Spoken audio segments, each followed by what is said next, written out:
Hey everyone in the YouTube world, it's Craig from Flying Wheels. Welcome to my Flying Wheels YouTube channel.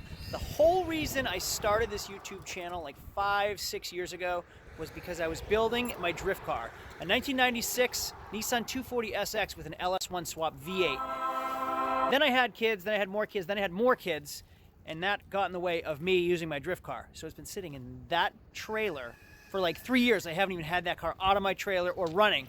The fuel cut off, it hasn't been running in a while. For some reason, I didn't have time to play around with it, so I stored it away, haven't touched it since. Well, today's the day. I'm gonna pull that thing out of my trailer and get it running.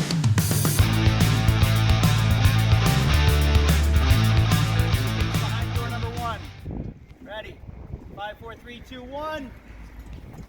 We can get it running. This is like a barn find. It hasn't been touched in so long, and there's so much moisture in here. You can see the ceilings are soaking wet and caving in. Oh man. And there's my XR650R Supermoto. And that right there is my 84 CB 125 that my grandfather bought for me for my first birthday. That bike only has 100 miles on it. All right, look at, you can see the water that pooled up in the hood. Oh man, it's so dirty. There's mildew all over the doors, the seats. I'm afraid to even get in this thing. It's gonna make me sneeze so bad.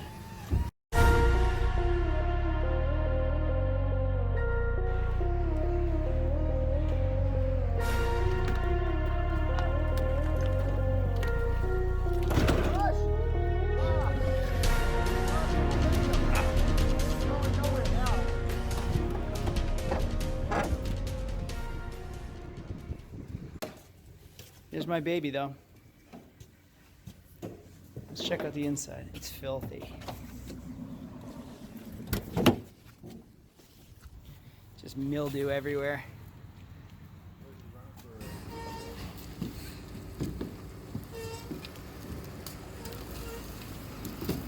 And here's my 01 Honda XR650R liquid cooled, all aluminum head and block Supermoto. Actually, I converted it to Supermoto. 17-inch wheel, 320mm front brake rotor, Excel wheels, Talon hubs, Gold Speed soft compound race tires. What's the matter? You can't fit? Not really. Oh, my Cosmos Mogul wheels. Sounds great still, cranking. It's been a few years since that's turned over. Can you hear? I didn't hear the fuel pump even kick on though. Now I remember why I stopped working on this stupid car. Because this is how I have to do everything. Upside down, and now I'm pretty sure I'm stuck.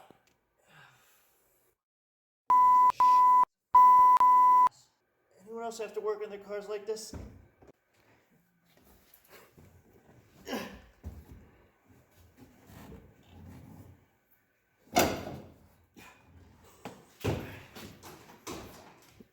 You ready for this? And here we go. Yeah!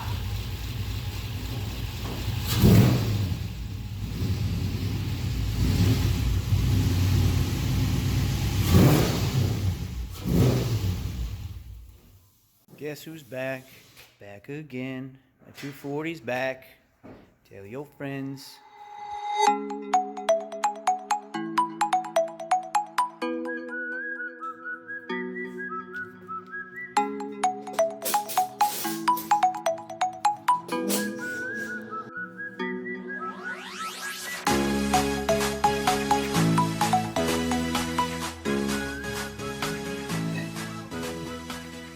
So with this 240, has been running rough for over a year, and I kind of lost faith in the engine. I thought maybe I put it in wrong, or it had a misfire. It had a misfire, and we checked all the coils and the plugs, and they all had spark, and the compression seems okay, so I couldn't figure out what's going on.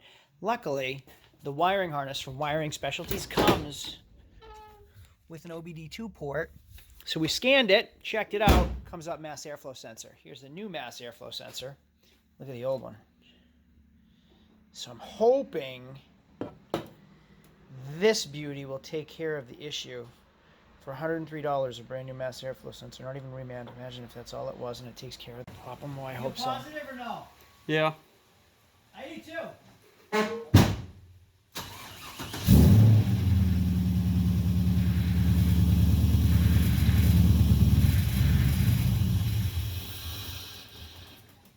Oh, what's that all about? Sound healthy for a minute.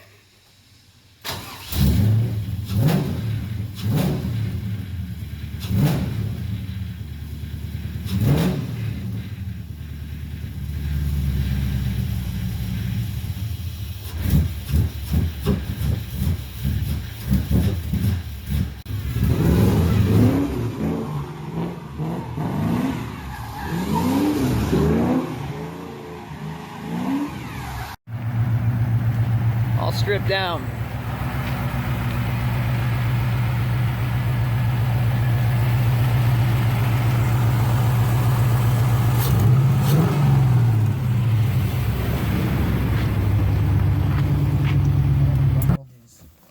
This harness in years. Ready? Now it's not going to start.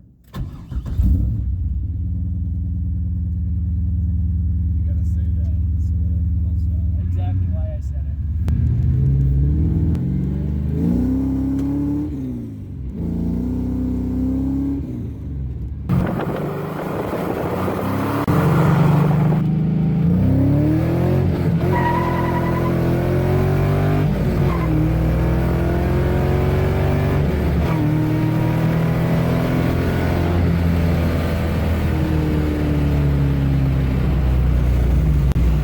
Before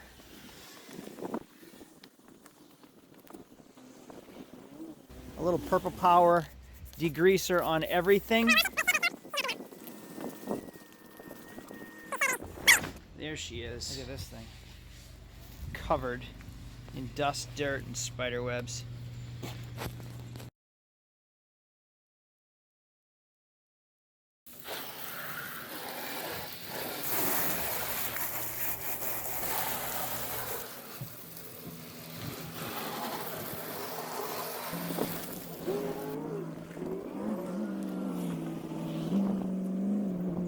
Choices.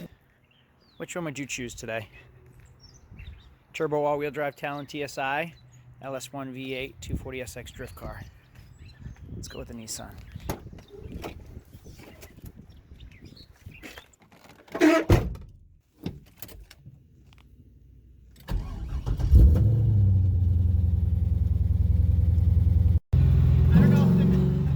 don't know if the mass airflow sensor is trying to learn itself, or if there's something wrong.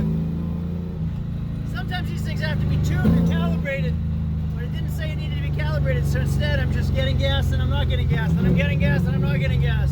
It's like a free carnival ride. Got some gas. Now I'm just trying to make it back home. Now we're rolling. I unplugged the MAF. Mass airflow sensor's unplugged and the thing is ripping right now. Oh man, I'm starting to remember why I bought this car 5-6 years ago and why I love it so much. I think I hate it more than I love it, but when I love it, I really love this car.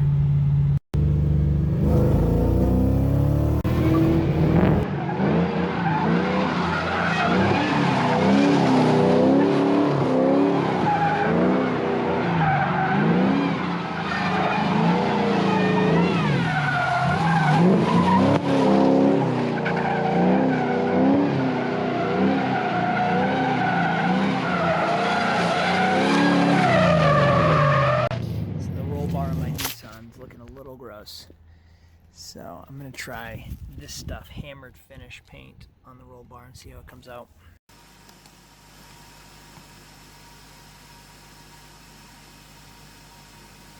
This is what it looks like after a stir.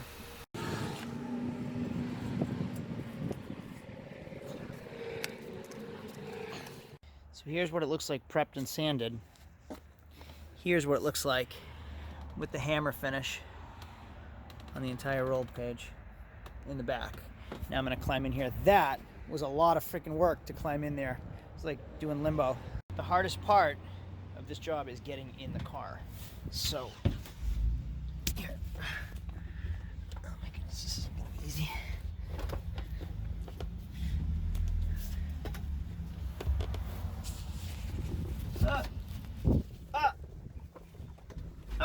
I did it! First coat is done and dry. You'll see it's a hammered finish. So it goes on like this.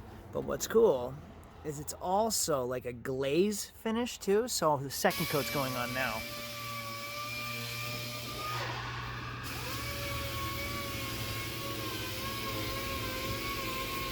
So it's running well as of this video. Next week's video is a little different than what you see this week. So make sure to stay tuned and watch next week's video because it's a good one.